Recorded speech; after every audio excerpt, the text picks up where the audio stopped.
गुरुदेव सुप्रभात। पिछले वीडियो में हमने पार्ट 3 हिमालय की बेटियां इस पार्ट का संपूर्ण अध्ययन किया। अब हम इस पाठ से संबंधित प्रश्नोत्तर देखेंगे। आपको प्रश्न अभ्यास में 4 प्रश्न दिए गए हैं। लेख से में पहला प्रश्न दिया है, नदियों को मां मानने की परंपरा हमारे यहाँ काफ़ी पुरानी है, लेकिन लेखक नागार्जुन उन्हें और किन रूपों में देखते हैं। भारत में नदियों को माता का स्वरूप प्रदान किया गया है। नदियों को यहाँ माँ माना जाता है। जैसे माँ हमारी सारी इच्छाओं की पूर्ति करती है, हमारा ध्यान रखती है, उसी प्रकार नदियाँ भी हमारे भारत भूमि को सिंचित करती है, उसे उपजाऊ बनाती है। भारत में अनेक कारखाने नदियों के किनारे पर ही चलाए जाते हैं। नदी हमारी फसल उत्पन्न करती है। ये सारे देश में पानी की समस्या को हल करती है, पूरे देश को सिंचित करती है और अनेक स्थानों में पानी इन्हीं के द्वारा पहुँचाया जाता है। इसलिए नदियों को भारत में माँ माना गया है। अब लेखक नागार्जुन उन्हें अनेक रूपों में देखते हैं। वे नदियों को माता, बहन, प्रेयसी आदि रूप में भी देखते हैं और वे कहते हैं कि बहन के रूप में भी वे हमारी सेवा करती है, साथ में प्रेयसी के रूप में भी हम नदियों को स्वरूप और देखते हैं जो उन्हें देश को सुंदर बनाती है। सिंधु और ब्रह्मपुत्र की क्या विशेषताएं बताई गई है। दूसरा प्रश्न है, सिंधु और ब्रह्मपुत्र की क्या विशेषताएं बताई गई है। सिंधु और ब्रह्मपुत्र ये 2 नदियां हिमालय से निकलने वाली विशाल नदियां हैं। अनेक छोटी छोटी नदियां इनमें मिलती है और ये इन्हें एक विशाल बड़ा पात्र के रूप में प्रस्तुत करती है। इनका भौगोलिक विस्तार भी बहुत अधिक है। सिंधु और ब्रह्मपुत्र नदियों के बारे में लेखक बताते हैं कि इनका निर्माण जो है हिमालय के हृदय की पिघलने वाली छोटी छोटी बूंदों से हुआ है। अर्थात हिमालय के बर्फ के पिघलने से बनी हुई ये नदियाँ साल भर पानी से लबालब भरी रहती है। और लेखक ऐसा कहते हैं कि इन दोनों का संगम या ये दोनों नदियाँ जाकर समुद्र से मिलती है। ऐसा उन्होंने बताया है कि समुद्र इन दोनों नदियों का हाथ थामने में खुद गौरवित महसूस करता है, उसे गौरव महसूस होता है। अब अगला प्रश्न है, काका कालेलकर ने नदियों को लोक माता क्यों कहा है। काका कालेलकर ने नदियों को लोक माता कहा है क्योंकि ये लोगों के कल्याण करने वाली माता के रूप में है।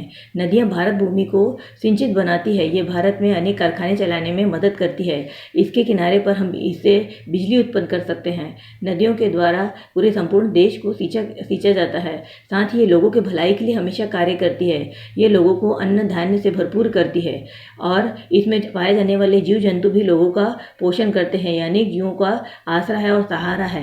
इसमें हम परिवहन के साधन या नाव के द्वारा आवागमन भी कर सकते हैं। इसलिए काका कालेलकर ने नदियों को लोक माता कहा है।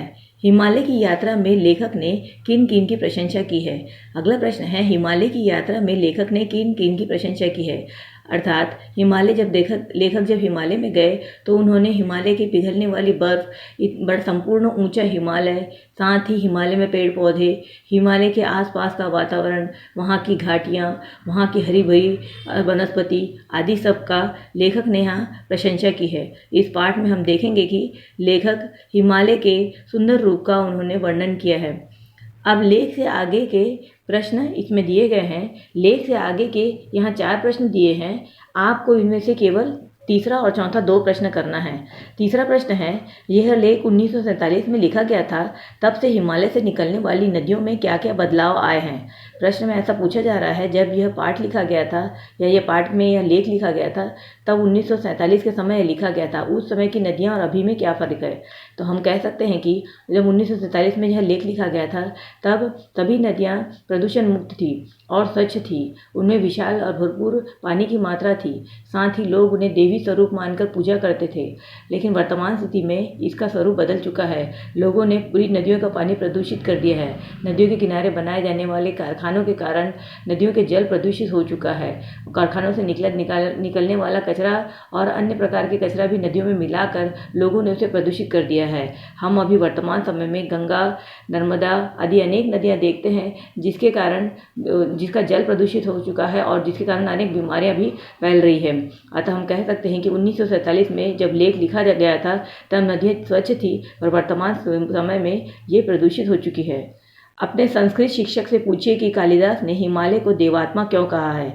तब ये प्रश्न में ऐसा पूछा जा रहा है कि हिमालय को देवात्मा क्यों कहा गया है। देवात्मा का अर्थ है जहाँ पर देवताओं की आत्मा या देवताएं निवास करते हैं। हिमालय एक पवित्र स्थान है, यहाँ पर देवता निवास करते हैं। शिव जी के निवास स्थान यहाँ पर माना जाता है। हिमालय से निकलने वाली सारी नदियाँ देवी स्वरूप है। साथ ही हिमालय के कारण संपूर्ण भारत में नदियों में पानी लबालब भरा रहता है, इसलिए हिमालय को देवात्मा कहा गया है। आपने देखा लेख से आगे के तीसरा और चौथा प्रश्न आपको करना है और लेख से के 4 प्रश्न आपको करना है। अब यहाँ पर इन प्रश्नों के अलावा हम भाषा की बात के प्रश्नोत्तर अगले वीडियो में देखेंगे। आपको ये प्रश्न अपने कॉपी में लिख लेना है, साथ ही इन्हें समझकर याद कर लेना है। उत्तर पत्रिका आपको दी गई है, आप उसका उपयोग कर सकते हैं।